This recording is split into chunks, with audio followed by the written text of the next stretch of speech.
ونصلي ونسلم على رسوله الكريم أما بعد فأعوذ بالله من الشيطان الرجيم بسم الله الرحمن الرحيم إنما يعمر مساجد الله من آمن بالله واليوم الآخر وأقام الصلاة وآتى الزكاة صدق اللہ العظیم صدق وبلغنا رسولہ النبی الکریم۔ تمامی احباب ایک مرتبہ حصول برکت کے لیے درود ابراہیمی پڑھ لیجئے۔ اللہم صلی علی محمد وعلی آل محمد کما صلیت علی ابراہیم وعلی آل ابراہیم انکا حمید مجید۔ اللہم بارک علی محمد وعلی آل محمد کما بارکت علی ابراہیم وعلی آل ابراہیم انکا حمید مجید۔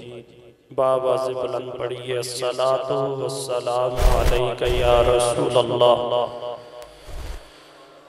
سارے پڑھیے وعلی آلک واصحابک یا سیدی یا حبیب اللہ۔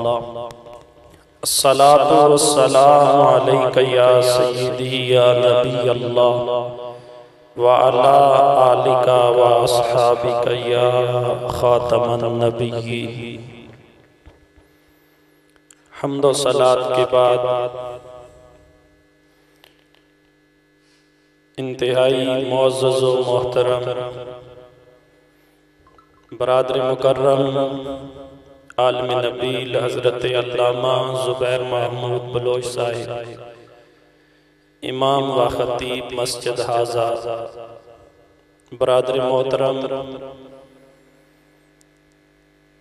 مدثر خان آفریدی صاحب، دیگر قابل احترام برادران اسلام، بزرگوں، دوستوں، عزیزوں، آج ہم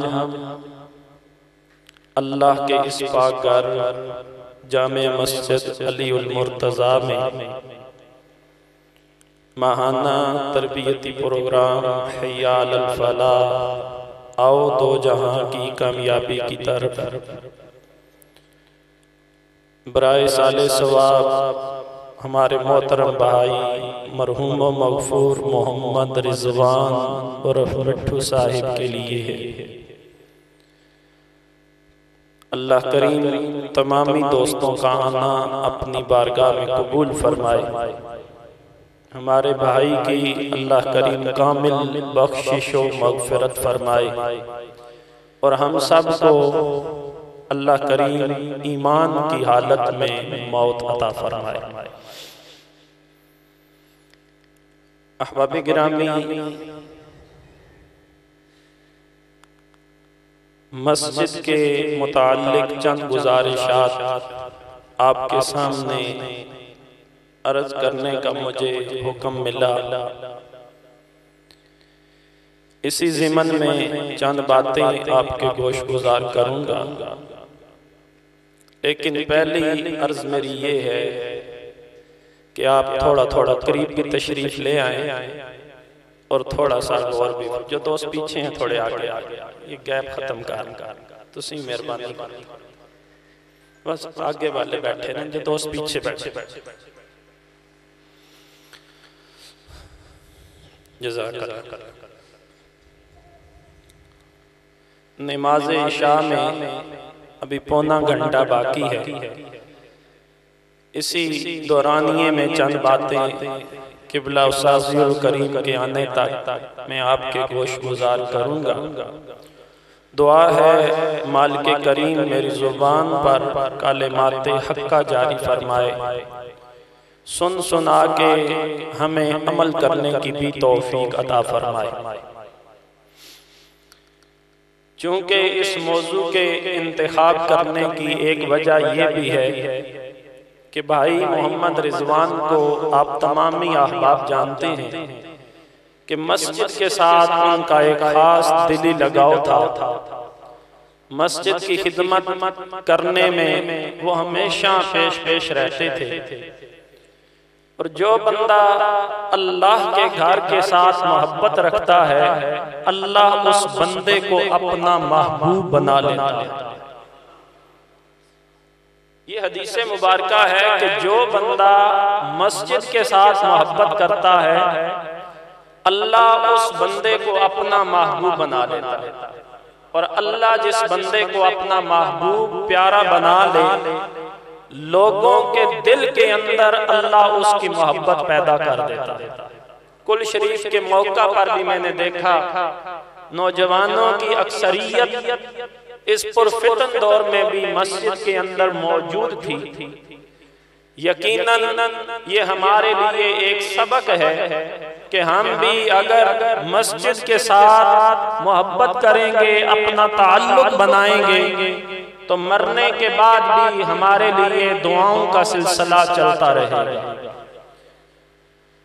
برادران اسلام، اللہ کریم نے ارشاد فرمایا انما یعمر مساجد اللہ، بے شک اللہ کے گھر کو وہ لوگ تعمیر کرتے ہیں من آمن باللہ، جو اللہ پر ایمان لائے، والیوم الاخر، اور آخرت کے دن پر ایمان لائے، وَأَقَامَ الصَّلَاةَ، اور وہ لوگ جو نماز قائم کریں، وَآتَا الزَّکَاةَ، اور وہ لوگ جو زکوٰۃ ادا کریں۔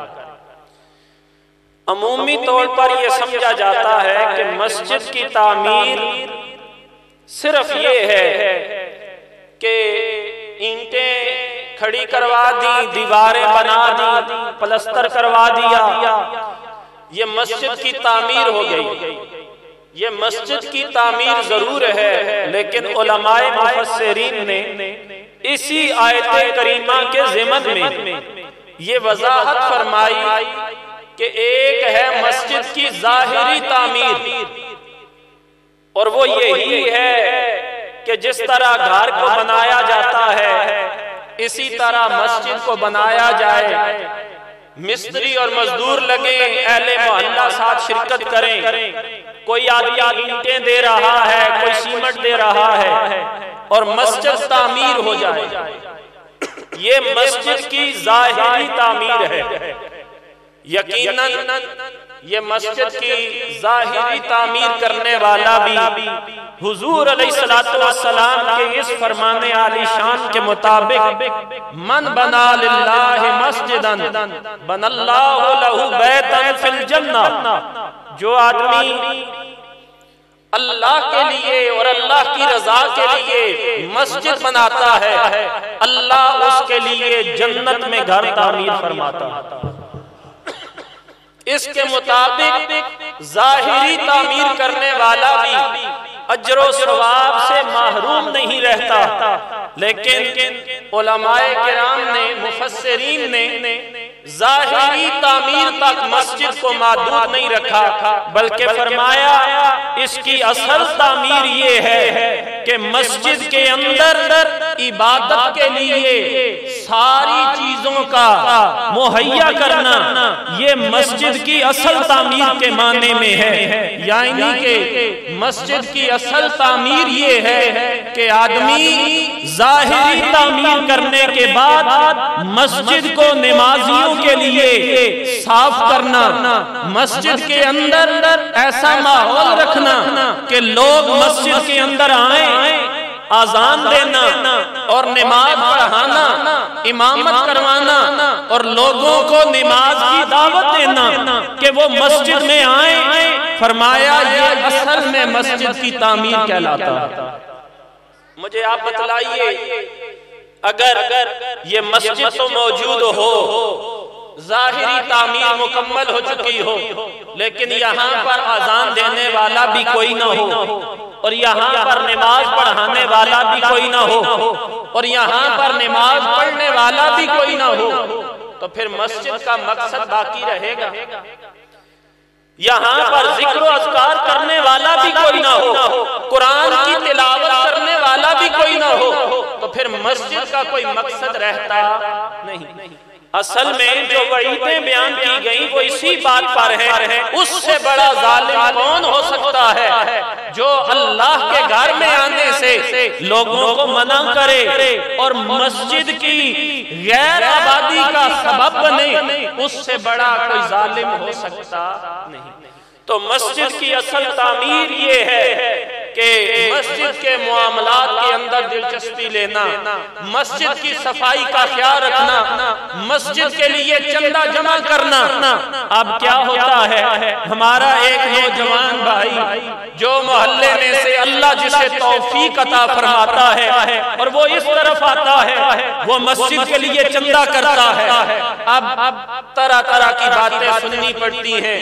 اب اس کے خاندان کے لوگ کئی مرتبہ اسے تانا دیتے ہیں کہ اب تو بڑا مصیبت بن گیا، اور کوئی تو کہتا ہے کہ اب اس کا یہ بزنس صحیح ہے، اب لوگوں سے پیسے وصول کرے گا مسجد کے نام پر۔ اب طرح طرح کی باتیں اور تانے اسے سننا پڑتے ہیں، لیکن وہ اللہ کی رضا کے لیے ساری چیزیں سنتا رہتا ہے۔ وہ کہتا ہے جو کچھ کہنا ہے کہتے رہو، میرے دل کے ارادے کو میرا رب جانتا۔ اور سنیے اس کا اجر کتنا ہے۔ ایک خاتون تھی اور وہ حضور علیہ السلام کے زمانہ میں مسجد کی صفائی کیا کرتی تھی، اور وہ رات کے وقت فوت ہو گئی تو صحابہ کرام رضوان اللہ علیہم اجمعین حضور علیہ السلام کو ادب کی وجہ سے رات کے وقت تکلیف نہ ہو کہ آپ جنازے کے لیے آئیں گے اور راستہ اتنا بہتر نہیں ہے، تو وہ خود ہی جنازہ پڑھتے اور میت کی تدفین کر دیتے۔ حضور علیہ السلام قبرستان میں سے گزرے تو نئی قبر کو دیکھا تو اپنے غلاموں سے پوچھا کہ یہ قبر کس کی ہے؟ صحابہ نے عرض کی یا رسول اللہ، یا حبیب اللہ صلی اللہ علیہ وسلم، یہ قبر ام محجن کی ہے۔ تو حضور علیہ السلام نے پوچھا کہ وہ جو مسجد کی صفائی کیا کرتی تھی؟ عرض کی ہاں یا رسول اللہ وہی جو مسجد کی صفائی کیا کرتی تھی۔ تو کریم آقا علیہ السلام نے فرمایا کہ صفیں سیدھی کرو اور اس کی قبر پر نماز جنازہ پڑھو، اس کا جنازہ خود اللہ کا محبوب پڑھائے۔ اب اگر آدمی اس کی اہمیت کو سمجھ لے تو پھر میرے خیال سے کل سے کوئی نوجوان ایسا نہ رہے جو مسجد کی صفائی کے اندر پیش نہ ہو۔ کون نہیں چاہتا کہ اس کے لیے مغفرت کی دعا اللہ کے محبوب کرے، اور اللہ کے محبوب نے اس عورت کے لیے مغفرت کی دعا کی اور نماز جنازہ اس کی قبر پر پڑھایا جو مسجد کی صفائی کیا کرتی تھی۔ اور میں یہاں پر رک کر اگر یہ کہوں، عمومی طور پر یہ پوچھا جاتا ہے کہ قبر میں دفنانے کے بعد کیا نماز جنازہ پڑھ سکتے ہیں دوبارہ یا نہیں؟ تو یہ مسئلہ اپنے ذہنوں میں رکھ لیجئے۔ اگر ولی اقرب نماز جنازہ پڑھ لے، سب سے قریبی رشتہ دار اگر نماز جنازہ پڑھ لے، تو پھر بعد میں دوبارہ نماز جنازہ پڑھی جا سکتی نہیں۔ اگر دوبارہ نماز جنازہ پڑھانا ہو تو پھر ولی اقرب پہلی مرتبہ جنازہ نہ پڑھے، بلکہ دوسری مرتبہ اگر ولی اقرب نے جنازہ نہ پڑھا ہو تو وہ دوبارہ جنازہ پڑھ سکتا ہے اور اس کے ساتھ دیگر لوگ بھی پڑھ سکتے ہیں۔ لیکن اب یہاں پر اگر سوال پیدا ہو تو جنازہ تو پہلے ہو چکا تھا، ظاہری بات ہے گھر والوں نے بھی پڑھ لیا ہوگا، تو پھر حضور علیہ السلام نے دوبارہ نماز جنازہ کیوں پڑھایا؟ تو یہ بات یاد رکھیے، کریم آقا علیہ السلام کے زمانہ کے اندر جتنے بھی مسلمان تھے ان کے سب سے ولی اقرب خود اللہ کے نبی تھے۔ النبیو اولا بالمؤمنین من انفسہم، اور میرے آقا کریم علیہ السلام نے فرمایا انا اولا بالمؤمنین من انفسہم، میں مومنوں سے ان کی جانوں سے بھی زیادہ قریب، اور حضور علیہ السلام سے بڑھ کر ولی اقرب کون ہو سکتا ہے؟ تو کریم آقا علیہ السلام نے اسی لیے دوبارہ نماز جنازہ کو پڑھایا اور بتلایا کہ مسجد کی صفائی کرنے والا اس شان کا وہ مقام رکھتا ہے اور اس کا یہ مقام اور مرتبہ ہے کہ اس کا جنازہ خود اللہ کے نبی پڑھا رہے۔ اور پھر جب جنازہ پڑھا چکے نا تو کریم آقا علیہ السلام نے سوال کیا۔ آج لوگوں نے نئے نئے عقیدے بنا لے اور بڑی باتوں پر ڈسکشن شروع ہو گئی اور نئے نئے فتنے سامنے آ گئے، جو کہ ایک کمرے میں بیٹھ کر وہ سوشل میڈیا پر نوجوان دوستوں کو بہکاوے دیتے ہیں اور طرح طرح کے دین اسلام پر اور بالخصوص عقائد اہل سنت پر حملے کیے جاتے ہیں، اور ہمارے نوجوان دوست علماء سے دوری کی وجہ سے ان کے جال میں پھنس جاتے ہیں۔ لیکن سنیے، حضور علیہ السلام نے اس سے سوال کیا اور پوچھا کہ بتا تیری مغفرت اور تیری بخشش اللہ کے ہاں کس عمل کی وجہ سے ہوئی؟ تو وہ پکار کر کہنے لگی، جب حضور علیہ السلام نے پوچھا نا تو صحابہ سراپا سوال بن گئے، کہنے لگے اے اللہ کے رسول، یہ تو قبر کے اندر ہے، کیا یہ بھی آپ کی آواز کو سنتی ہے؟ تو حضور علیہ السلام نے وہاں پہ وہ جملہ ارشاد فرمایا، آج جس پر اہل سنت کا عقیدہ ہے، فرمایا ہاں میرے صحابہ، تم اس سے زیادہ نہیں سن سکتے۔ کیا فرمایا؟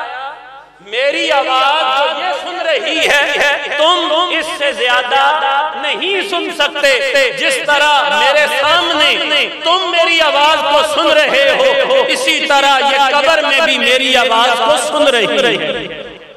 اور پھر حضور علیہ السلام نے فرمایا، اس نے جواباً کہا ہے کہ مسجد کی صفائی اللہ کے ہاں میرے سارے اعمال کے اوپر بازی لے گئی، اور اللہ نے مسجد کی صفائی کرنے کی بدولت اللہ نے میری مغفرت میرے بھائیوں، اس سے ایک تو یہ پتا چلا کہ مرنے کے بعد جو مر گیا وہ یہ نہیں کہ ایکسپائر، اور یہ بات یاد رکھیں، مردے کے لیے ایکسپائر کا لفظ نہ استعمال کیا کریں۔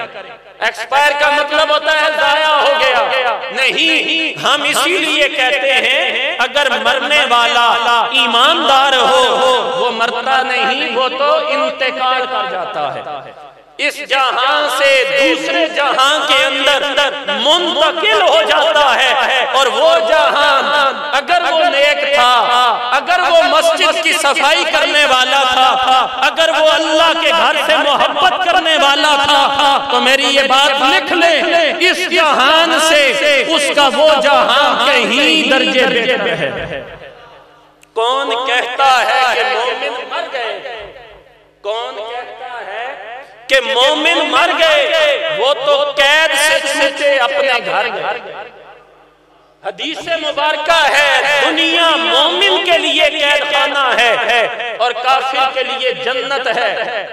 یہ دنیا قید خانہ ہے، ہم تو اللہ کی دی ہوئی زندگی امانت کے طور پر اللہ کی فرما برداری میں گزار رہے ہیں، لیکن ہر بندہ مومن یہ چاہتا ہے کب اس کی طرف سے بلاوا آئے اور میں اس کے بلاوے پر اس کے دیدار کے لیے اور اس کے محبوب کے دیدار کے لیے اس کی بارگاہ میں حاضر ہو جاؤں۔ یہ موت بہانہ بنتی ہے اللہ رسول کے دیدار کا۔ اور اگر اچھا مسئلہ پتہ کیا ہے، ہم موت سے کیوں ڈرتے ہیں؟ اس وجہ سے کہ ہماری موت کے لیے تیاری نہیں، ہم نے زندگی گزاری گناہوں میں، اور پھر موت سے ڈر تو لگتا ہے۔ اور کبھی بھی وہ آدمی جس نے زندگی اپنی بامقصد گزاری ہو، قرآن اور سنت پر عمل کرتے ہوئے گزاری ہو، وہ کبھی موت سے ڈرتا نہیں۔ اسے مرتے وقت پریشانی نہیں ہوتی، بلکہ یا ایتھا النفس المطمئنہ، وہ تو مطمئن ہوتا ہے کہ اب یار سے ملاقات کا وقت آ گیا ہے۔ احباب گرامی قدر، میں اپنے موضوع کی طرف آتا ہوں۔ کوشش کریں اپنی زندگی ایسی گزاریں کہ موت کا وقت آئے تو ہمیں پریشانی نہ اٹھانی پڑے۔ مسجد یہ سجدہ کرنے کی جگہ، روئے زمین پر سب سے زیادہ پسندیدہ جگہ اللہ کو اگر کوئی ہے تو وہ مسجد ہے۔ حدیث مبارکہ ہے احب البلاد الاللہ مساجدها، اللہ کے ہاں پوری روئے زمین پر سب سے محبوب ترین جگہ مسجدیں ہیں، اور فرمایا اللہ کے ہاں سب سے زیادہ ناپسندیدہ جگہ بازار ہے۔ آپ اپنی زندگی کا جائزہ لیجئے، چونکہ یہ مسجد بازار کے قریب بلکہ بازار میں ہے، اس لیے آپ زیادہ لوگ بازار کے ساتھ تعلق رکھنے والے ہیں۔ ہماری زندگی کا زیادہ حصہ کہاں پہ گزرتا ہے؟ ہم تو زیادہ بازاروں کے اندر، اور بازار اللہ کے ہاں کیوں ناپسندیدہ جگہ ہے؟ کیونکہ وہاں پر جھوٹ بولا جاتا ہے، وہاں پر لین دین کے اندر ہیرا پھیری کی جاتی ہے، وہاں پر وہ دوسرے کو دھوکہ دینے کی کوشش کی جاتی ہے، ورنہ تجارت کرنا اور تجارت رسول پسندی کے مطابق کرنا یہ تو انبیاء کرام نے بھی کی، صحابہ کرام نے بھی کی، لیکن تجارت کرنے والا اگر صادق و امین ہو تو رزق کے 9 حصے تو تجارت کے اندر ہیں۔ لیکن مجھے بتلائیے، ہم صبح کے وقت تو اللہ کا نام لے کر دکان کھولیں اور پھر پہلے گاہک کو دھوکہ دے دے تو ہمارا وہ کلمہ پڑھنے کا مقصد کیا رہا؟ صبح کے وقت میں نے اکثر دکانداروں کو دیکھا وہ آیت الکرسی پڑھتے ہیں، رات کو جب شٹر ڈاؤن کرتے ہیں تو پھر وہی آیت الکرسی پڑھتے ہیں۔ اچھی بات ہے، آیت الکرسی پڑھنی چاہیے، وہ رات بھر اللہ کی حفاظت میں رہے گی، لیکن بتاؤ جب دن کے وقت گاہک آتا ہے تو اس وقت ہمیں اللہ یاد کیوں نہیں آتا؟ جب ہم کسی کو دھوکہ دے رہے ہوتے ہیں، چیز کے اندر ملاوٹ کر رہے ہوتے ہیں، یا جھوٹ بول کر اپنا مال بیچنے کی کوشش کر رہے ہوتے ہیں، اس وقت ہمیں اللہ کی یاد کیوں نہیں آتی؟ ہمارے دل میں یہ خیال اس وقت کیوں نہیں آتا کہ اللہ ہمیں دیکھ رہا؟ احباب گرامی قدر، اسی لیے اکثر مساجد کے اندر یہ حدیث مبارکہ لکھی ہوئی ہوتی ہے، المؤمن فی المسجد کالسمک فی الماء، مومن مسجد کے اندر ایسے ہوتا ہے جیسے مچھلی پانی میں ہوتی ہے۔ اب مچھلی کا پانی سے کیسا تعلق ہے؟ آپ نے سنا ہوگا اگر مچھلی کو یا دیکھا ہوگا اگر مچھلی کو پانی سے باہر نکالیں تو وہ تڑپنا شروع ہو جائے گی، وہ چاہے گی کہ دوبارہ اسے پانی کے اندر چھوڑ دیا جائے، اس کی زندگی پانی کے ساتھ ہے۔ اللہ کے نبی نے فرمایا ایک بندہ مومن جس کے دل کے اندر ایمان ہو، اس کی مثال مسجد میں اس طرح ہوگی جس طرح مچھلی پانی کے اندر ہوتی ہے۔ آج ہم مسجد میں آئیں تو ہمارا رویہ کیا ہوتا ہے کہ جلدی جلدی ہم نماز پڑھیں اور باہر چلے جائیں۔ ہیں تو ہم مومن الحمدللہ، ہیں تو ہم مسلمان الحمدللہ، کلمہ پڑھتے ہیں، اللہ کی توحید کا اقرار کرتے ہیں، حضور علیہ السلام کی رسالت کی گواہی دیتے ہیں، لیکن کیا وجہ ہے؟ ہمارے ایمان کے اوپر اتنی گرد کیوں پڑ گئی کہ آج مسجد کے اندر بھی آتے ہوئے، اچھا مجھے بتائیں یہ کیا ہمارا المیہ نہیں کہ اگر کسی جگہ پہ کوئی شو لگا ہوا ہو، وہ کرکٹ کا میچ ہو یا وہ کبڈی کا میچ ہو یا کہیں پہ میلہ ہو تو وہاں پر گھڑیاں تو نہیں دیکھی جاتی، وہاں پر ٹائم تو نہیں دیکھا جاتا، لیکن کیا وجہ ہوتی ہے کہ مسجد کے اندر ہر آدمی کو یہ پریشانی کیوں رہتی ہے کہ کیوں تھوڑی سی تاخیر ہو گئی؟ اس لیے میں یہ نہیں کہتا قطعی طور پر کہ نماز کو لیٹ دیا جائے، مقررہ وقت پر ہی ہونی چاہیے، لیکن اگر کبھی بامر مجبوری یا کسی ضرورت کے تحت 5-10 منٹ اوپر بھی ہو جائے تو ہمیں پریشانی کیوں ہو جاتی ہے؟ یا آپ یہ دیکھیں کہ ہم مسجد کے اندر نماز پڑھنے کے لیے کتنی دیر پہلے آتے ہیں اور نماز پڑھنے کے بعد کتنی دیر مسجد میں رکتے ہیں، حالانکہ ہم موبائل کے اوپر کافی ٹائم اپنا وہ ایسے ہی فری میں ضائع کر دیتے ہیں، لیکن مسجد میں ہمارا دل کیوں نہیں لگتا؟ احباب گرامی قدر، ہمیں اپنے ایمان کی طرف توجہ دینی پڑے گی اور اپنے اس آئینے کو صاف کرنا پڑے گا، اور پھر جس کا یہ ایمان مضبوط ہوتا ہے اور ایمان اس کا پختہ ہوتا ہے تو پھر اس کا جی مسجد کی طرف لگا رہتا ہے۔ لوگ کہتے ہیں پتہ نہیں یہ کوئی ویلا آدمی ہے، اس کا اور کوئی کام نہیں کہ یہ مسجد میں آتا جاتا رہتا ہے۔ نہیں میرے بھائیوں، اسے پتہ چل جاتا ہے کہ میرے دل کا سکون اللہ کے گھر کے اندر، اور آپ کبھی اس بات کا اندازہ لگا لینا، جو آدمی کو راحت اور سکون مسجد کے اندر ملتا ہے وہ کسی اور جگہ پہ مل سکتا نہیں۔ اس لیے کوشش کریں، حدیث مبارکہ ہے جو آدمی صبح و شام اللہ کے گھر کی طرف چلتا ہے اور اللہ کے گھر کی طرف آتا ہے، اللہ اس کے لیے جنت کے اندر مہمان نوازی کرتا ہے۔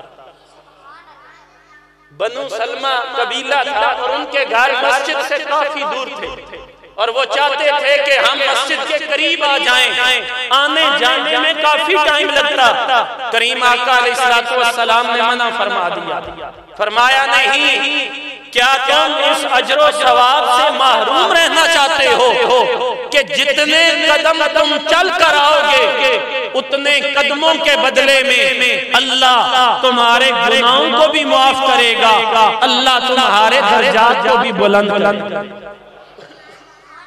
احباب گرامی قدر، یہ مسجدیں اللہ کی رضا کا سب سے بہترین ذریعہ ہے۔ آپ آزان دے سکتے ہیں تو آزان دیں، آپ اگر مسجد کی صفائی کر سکتے ہیں تو صفائی کریں۔ یہ واحد جگہ ہے، بڑے سے بڑا بادشاہ بھی اگر مسجد میں آئے گا تو جوتا اتار کے آئے گا، وہ کسی جگہ پہ بھی جانے والا ہو، اس کا پروٹوکول کسی جگہ پہ کیسا ہی کیوں نہ ہو، لیکن مسجد میں آئے گا تو گدا بن کے آئے گا، مسجد میں آئے گا تو گدا بن کے آئے گا۔ جہاں پہ دہاڑی لگانے والا مزدور کھڑا ہوگا، چاہے وہ وزیر اعظم کیوں نہ ہو، اسے بھی وہاں پہ کھڑا ہونا پڑے گا۔ ایک ہی صف میں کھڑے ہو گئے، محمود و ایاز، نہ کوئی بندہ رہا نہ کوئی بندہ رہا۔ یہ مسجد ہے جو لوگوں میں، اور یہ مسجدیں کیوں بنائی؟ پہلے دین اسلام کے اندر اسلام کی ترویج کا اور اسلام کی تبلیغ کا اور اسلام کی اشاعت کا سب سے بڑا مرکز مسجد رہا۔ آج ہم نے اس کی اہمیت کو کھو دیا، یہ ہمارا المیہ ہے۔ شومی قسمت ہم نے مسجد کی اہمیت کو نہ سمجھا، یا ہم نے اپنی زندگیوں میں مسجدوں کو اتنی اہمیت نہ دی، ورنہ مسجدیں تو دین اسلام کا مرکز و محور ہوا کرتی تھی۔ اور آپ دیکھیں ہمارے آقا کریم صلی اللہ سارے بولیے صلی اللہ علیہ وآلہ وسلم۔ جس جگہ بھی تشریف لے گئے تو آپ نے مسجدیں تعمیر کرنے کا حکم دیا۔ اگر آپ سفر ہجرت کو دیکھ لیں تو راستے میں قباء کے پاس کیا فرمایا تو وہاں پہ مسجد قباء تعمیر فرمائی، اور اگر مدینہ شریف پہنچے تو مدینہ میں جا کر اللہ کے نبی نے جو سب سے پہلا کام کیا وہ مسجد نبوی کی تعمیر کی، اور مسجد نبوی کی تعمیر میں خود اللہ کے نبی صلی اللہ علیہ وآلہ وسلم کام کروایا کرتے تھے۔ اور سفر ہجرت کی بات ہو اور ابو بکر صدیق کی بات نہ ہو تو پھر سفر ہجرت کا بھی مزہ نہیں آتا۔ وہ سفر ہجرت جس میں اللہ کے نبی نے اپنی معیت کے لیے اگر جس کسی کو چنا ہے تو وہ صرف اور صرف حضرت ابو بکر کو چنا۔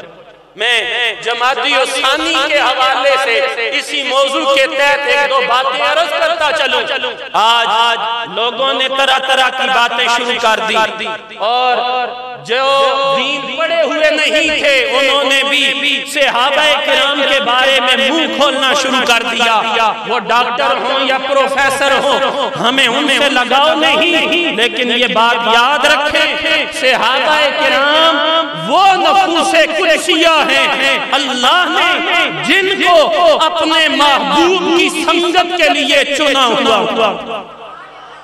آپ کا کوئی محبوب ہو اور اس کی حفاظت کرنے کے لیے آپ کس آدمی کو اس کے ساتھ بھیجیں گے جس پر آپ کو خود اعتماد ہوگا، پورا یقین ہوگا؟ تو پھر ہمارے استاد گرامی ایک جملہ یہاں پہ بولا کرتے تھے، اللہ ہمارے استاد گرامی کو صحت کاملہ عطا فرمائے اور آپ کا سایہ ہمارے سروں پہ سلامت رکھے۔ یقین جانیے میں مسجد میں بیٹھا ہوا ہوں، دین اسلام کی تبلیغ کے اندر آپ کی جو خدمات ہیں وہ ناقابل بیان ہیں کہ ہم جیسے ناکارہ لوگ بھی آج محراب و منبر کی زینت بنے ہوئے ہیں تو وہ قبلہ قریشی صاحب کے پاؤں کے اندر بیٹھ کر دین پڑھنے کے صدقے میں۔ آپ ایک جملہ فرمایا کرتے تھے کہ او بدبختو تم نے حضرت صدیق اکبر کا شان کیا سنی اور تم نے ان کے مقام کو کیا جانا؟ وہ کافر جو ہجرت کی رات باہر محاصرہ کر کے کھڑے تھے، تلواریں نکال کے کھڑے تھے، اللہ کا نبی ان سے بغیر ان کو دکھائی دیے اللہ نے اپنے محبوب کو وہاں سے نکال دیا۔ تو تم نے کیا سمجھا کہ حضرت صدیق اکبر نے کیسے انہیں دیکھ لیا؟ اصل بات یہ تھی، ہمارے استاد گرامی فرمایا کرتے تھے اللہ اپنا محبوب کافروں کو دکھانا نہیں چاہتا اور اللہ اپنا محبوب صدیق سے چھپانا نہیں چاہتا۔ حضرت سیدنا صدیق اکبر کی ذات کو اللہ نے اپنے محبوب کی سنگت کے لیے منتخب فرمایا۔ احباب گرامی قدر، آپ آج عقل کا بڑا دور ہے اور لوگ عقلی طور پر دین کو پرکھتے ہیں، حالانکہ عقلی اعتبار سے ہو یا نقلی اعتبار سے دین اسلام کے اندر وہ ساری قوت موجود ہے۔ کوئی آدمی اس کا انکار نہیں کر سکتا، کوئی اس کو جھوٹا ثابت نہیں کر سکتا۔ دین اسلام اپنے اندر قوت رکھتا ہے۔ آپ کسی آدمی کو بٹھائیں اور اس سے پوچھیں کہ جتنے بھی سلطان گزرے، بڑے بڑے ملوک گزرے، بڑے بڑے بادشاہ گزرے، ان کے پیچھے جو لوگ خلیفہ بنے، جو سجادہ نشین یا گدی نشین بنے یا ان کے تخت کے وارث بنے، ان کی ہسٹری نکال کر آپ پڑھائیے، وہ کہیں گے کاش یہ بندہ نہ ہوتا، وہ ہوتا تو یہ معاملات ایسے چل جاتے، ایسا ہو جاتا، ویسا ہو جاتا۔ لیکن کوئی بھی آدمی جو تھوڑی سی بھی عقل رکھتا ہو اس کو خلفائے راشدین کی سیرت پڑھائیے، حضرت ابو بکر و عمر اور حضرت عثمان و علی کی جو خدمات اللہ کے نبی کے اس دنیا سے ظاہری پردہ فرما جانے کے بعد بھی وہ اس کے سامنے رکھیے، وہ کہے گا اس سے بہتر ترتیب اور ہو ہی نہیں سکتی تھی۔ اللہ کے نبی کے جانے کے بعد ان خلفائے راشدین نے اور بالخصوص حضرت ابو بکر صدیق نے جس طرح اللہ کے نبی کے دین کو قائم رکھا اور کوئی رکھ ہی نہیں سکتا۔ جب لوگ نماز کا انکار کر دیں اور کہیں نمازیں 5 نہیں 3 ہیں، جب لوگ کہیں زکوٰۃ نہیں دینی، جب طرح طرح سے لوگ نبوت کے دعوے دار بن جائیں، اس وقت بھی اگرچہ جسم بظاہر وہ کمزور سا تھا، لیکن وہ صدیق اکبر حضور علیہ السلام کے جانے کے بعد حضور کے دین کے لیے اتنی پاور رکھتے تھے، کہتے تھے کہ اگر جنگل سے بھیڑیے آئیں اور آ کر مجھ ابو بکر کی ٹانگیں نوچ کر لے جائیں، میں یہ گوارا کر لوں گا۔ لیکن وہ آدمی جو حضور کے زمانے میں ایک رسی زکوٰۃ کی دیا کرتا تھا، اب اگر نہیں دے گا ابو بکر اس کے خلاف بھی جہاد کرے۔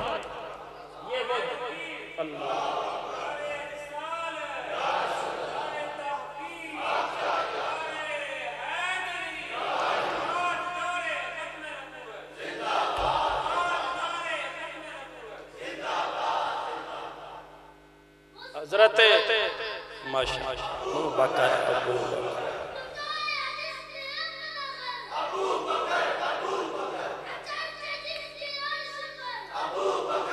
بھئی آواز آنی چاہیے ابو بکر، یہ مہینہ ہے حضرت سیدنا صدیق اکبر کا، دوبارہ نعرہ لا ابو بکر ابو بکر ابو بکر ابو بکر ابو بکر ابو بکر۔ جزاک اللہ۔ احباب گرامی قدر، حضور علیہ السلام نے مسجد کو جو اہمیت عطا فرمائی، وہاں سے بات چلی تھی، اور حضور علیہ السلام جب مدینہ شریف پہنچے تو آپ نے مسجد نبوی کی تعمیر فرمائی، اور یہ مسجد نبوی دین اسلام کا پہلا مرکز تھا جہاں سے دین اسلام آگے بڑھا۔ اصحاب صفا مسجد نبوی کے اندر ہی رہا کرتے اور وہ تعلیم حاصل کیا کرتے تھے۔ حضرت ابو ہریرہ رضی اللہ تعالیٰ عنہ 5000 سے زیادہ اگر حدیثوں کے حافظ تھے تو یہ مسجد نبوی کی تربیت کا پہلے دور کے اندر بھی یہ مسجدیں تھیں جو دین اسلام کی تربیت کا مرکز تھیں، اور بعد والے دور میں بھی دیکھ لیجئے، وہ چاہے مصر کے اندر جامع ازہر ہو یا اندلس کے اندر مسجد قرطبہ ہو، یہ دین اسلام کا ایک مرکز و محور رہی۔ آج بھی اگر مسجد کو اہمیت دی جائے اور مسجد کے اندر دین اسلام کی تبلیغ کا کام شروع کیا جائے تو یہی مسجد ہے جس سے دین اسلام ہر عام و خاص تک پہنچ سکتا ہے۔ اس لیے میری اپنے نوجوان دوستوں سے بالخصوص یہ گزارش ہوگی، بھائی محمد رضوان کی طرح اپنے اندر جذبہ لے کر آئیے۔ ہم سب نے چلا جانا ہے، بھائی رضوان چلے گئے لیکن اپنی جوانیوں کو کسی خیر کے کام کے اندر صرف کیجئے۔ آج وہ نوجوان چلا گیا لیکن آج اس کا ذکر خیر بار بار ہماری زبانوں پر کیوں ہوتا ہے؟ اس لیے کہ وہ اپنی جوانی کو برباد کر کے نہیں گیا بلکہ اپنی جوانی کو مسجد کی خدمت کے اندر لگا کر گیا۔ وہ نوجوان حدیث مبارکہ کے مطابق قیامت کے دن جنہیں اللہ کے عرش کا سایہ ملے گا، اس میں وہ نوجوان بھی ہوگا جس نے اپنی جوانی کو اللہ کے خوف میں گزارا۔ آپ اکثر میرے نوجوان دوست موجود ہیں، آپ کوشش کریں اپنی توانائیاں اپنی جوانی کو مسجد کے کاموں کے اندر لگائیے۔ آج یہ نوجوان مسجد سے اتنا دور کیوں ہے؟ اس کے اندر بھی ذرا توجہ فرمائیے۔ میرے خیال سے میں ایک اپنا رویہ بھی بیان کر دوں، عموماً علماء کا یا عموماً مؤذن کا یا عموماً نمازیوں کا رویہ نوجوانوں کے ساتھ وہ نہیں ہوتا جو ہونا چاہیے کہ جس سے نوجوان متاثر ہو کر مسجد کی طرف آنا شروع ہو جائیں۔ یہ بات یاد رکھیں، اپنا رویہ درست کرنے کی ہمیں ضرورت ہے دیندار لوگوں کو، تاکہ لوگ مسجد کی طرف متوجہ ہوں۔ حضرت معاویہ بن حکم رضی اللہ تعالیٰ عنہ بیان فرماتے ہیں کہ میں نے نیا دین قبول کیا اور میں نماز پڑھنے کے لیے مسجد میں موجود تھا، تو ایک نمازی کو چھینک آ گئی۔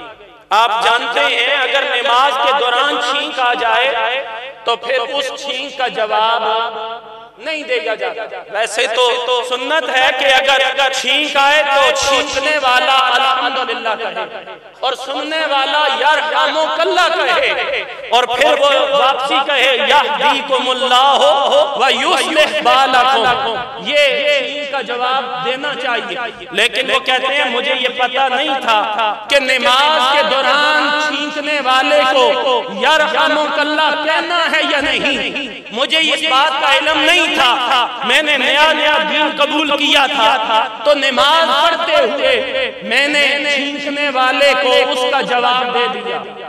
اب ظاہری بات ہے اگر کوئی مسجد علی المرتضیٰ میں بھی نمازی ایسا کام کرے تو باقی نمازی اس کی طرف توجہ تو کریں گے کہ اس نے کیا کر دیا، تو صحابہ کرام نے اس کی طرف جو ہے وہ دیکھنا شروع کر دیا۔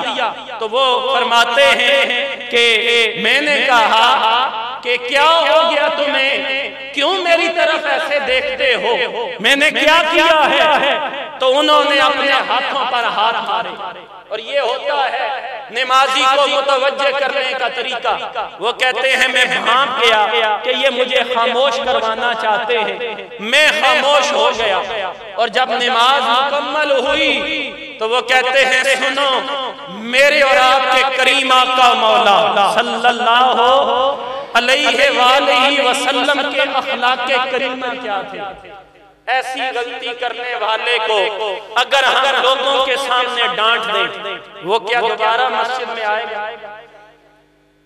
اگر ہم اس کی دل آزاری کر دیں، کوئی سخت جملہ کہہ دیں، وہ دوبارہ مسجد کی طرف آنا گوارا کرے گا؟ نہیں۔ وہ فرماتے ہیں لوگوں سن لو، اللہ کی قسم میں نے حضور علیہ السلام سے بڑھ کر کسی کو اتنا اچھا معلم نہیں دیکھا، نہ حضور سے پہلے نہ حضور کے بعد میں، کہ جتنے اخلاق کے ساتھ اور جتنے اچھے طریقے کے ساتھ کریم آقا علیہ السلام لوگوں کو اللہ کی دین کی تعلیم دیا کرتا۔ اور وہ کیا تھی؟ وہ فرماتے ہیں کہ حضور علیہ السلام نے نہ مجھے ڈانٹا، نہ حضور علیہ السلام نے مجھے سزا دی، نہ کریم آقا علیہ السلام نے مجھے کوئی برا بھلا کہا، بلکہ حضور علیہ السلام نے فرمایا کہ نماز کے اندر بولا نہ کرو، نماز کے اندر لوگوں کا سا کلام نہ کیا کرو جس طرح تم اپنے سے کلام کرتے ہو، نماز کے اندر یہ کلام نہ کیا کرو۔ فرمایا نماز صرف اور صرف اللہ کی تسبیح اور اس کی تکبیر اور قرآن کریم کو پڑھنے کا نام۔ یہ وہ اعلیٰ اخلاق تھے جن کی وجہ سے حضور علیہ السلام کے گرد اتنے صحابہ کرام موجود رہے، اور وہ صحابہ کہ جنہوں نے کریم آقا علیہ السلام کے اس دین کو چار دانگے عالم میں پھیلایا۔ یہ صحابہ کرام کا فیض ہے۔ آج بھی اگر یہ دین ہم تک اسی شکل میں پہنچا ہے کہ جو حضور علیہ السلام کے مبارک زمانے میں تھا، تو اس میں حضور علیہ السلام کے صحابہ کرام کا کردار۔